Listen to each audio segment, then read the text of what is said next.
Hi అండి, నమస్తే. Welcome back to my Jasvik Vinnu world channel. అందరూ బాగున్నారండి? నేనైతే చాలా బాగున్నాను. మీరు కూడా బాగుండాలి మనస్ఫూర్తిగా కోరుకుంటున్నాను. కొన్ని కొటేషన్స్ మనకు జీవితానికి సంబంధించిన కొటేషన్స్ ఎంత బాగున్నాయో అసలు.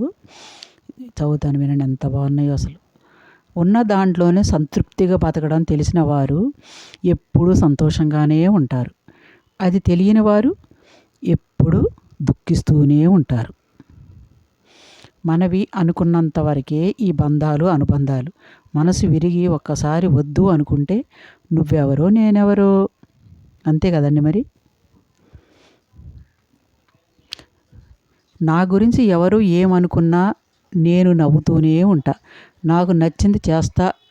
ఎవరినో మెప్పించేంత టైం కానీ, వారి కోసం నటించేంత గొప్ప మనసు కానీ నాకు లేవు. అంతే కదండి. చాలా బాగా ఉంది. లైఫ్లో గుర్తుపెట్టుకోవాల్సిన కొన్ని విషయాలు. నిజాన్ని మార్చే శక్తి ఈ ప్రపంచంలో ఎవరికీ లేదు, కానీ ప్రపంచాన్ని మార్చే శక్తి నిజానికి ఉంది. చేసిన తప్పును క్షమాపణ అడిగినవాడు ధైర్యవంతుడు, క్షమించగలిగినవాడు బలవంతుడు. గెలిచేవాడు 24 గంటలు కష్టపడుతూ ఉంటాడు, ఓడేవాడు 24 గంటలు ఆలోచిస్తూ ఉంటాడు.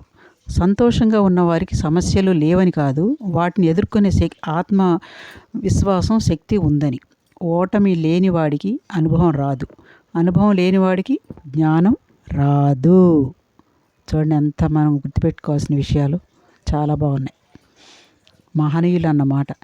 జీవితం బాగుండాలంటే పేరులో అక్షరాలు మార్చుకోమని, అంకెలు మార్చుకోమని, ఇల్లు మార్చమని చెప్తారు, కానీ బుద్ధి మార్చుకోమని ఎవ్వరూ చెప్పరు. అంతే కదండి మరి.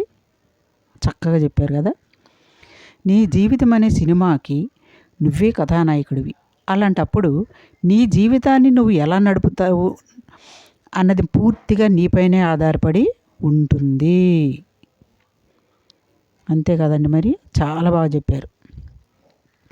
మనిషి తప్పు చేయడం సహజం, కానీ చేసిన తప్పును తెలుసుకునే మానసిక పరిజ్ఞానం లేకపోవడమే తప్పు. తమ తప్పులను సరిదిద్దుకునేవారే ఉత్తములు.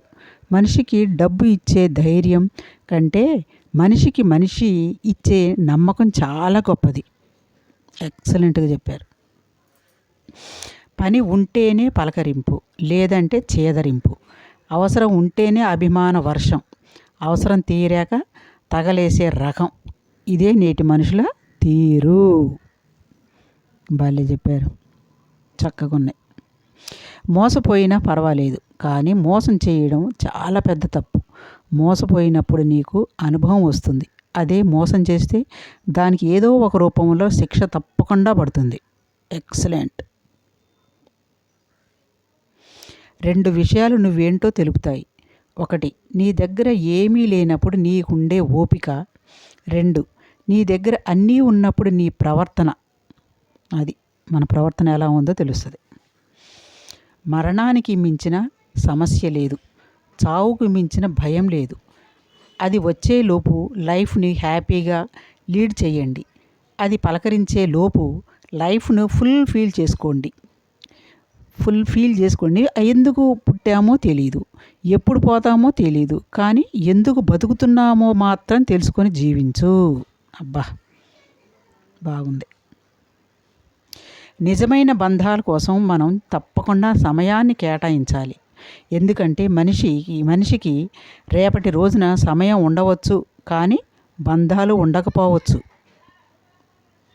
చాలా బాగున్నాయి. అవసరాన్ని బట్టే మనుషులు. ఎప్పుడైతే మన అవసరం తీరిపోతుందో మనతో మాట్లాడే విధానం కూడా మారిపోతుంది. భలే ఉందండి. అంతే, ఇప్పుడు అట్లనే ఉన్నాయి, ప్రవర్తనలు కూడా అట్లానే ఉన్నాయి.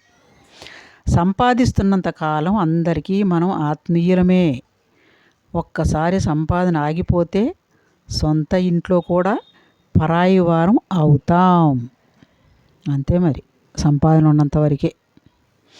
బంధం అనేది మన ఎదుట నిజాయితీగా ఉండడం కాదు, మన వెనుక కూడా అంతే నిజాయితీతో ఉండడం. మార్వెలస్. చాలా బాగా చెప్పారు. ఎవరు మారాలి, ఎవరి కోసం మారాలి? పొద్దున్నే లేచి అరగంట వ్యాయామం చేయడం చేత కాదు కానీ 100 ఏళ్ళు బతికేయాలి. ఓటు వేయడం చేత కాదు కానీ దేశం మారాలి. తిరగబడే దమ్ము లేదు కానీ అవినీతి అంతమవ్వాలి.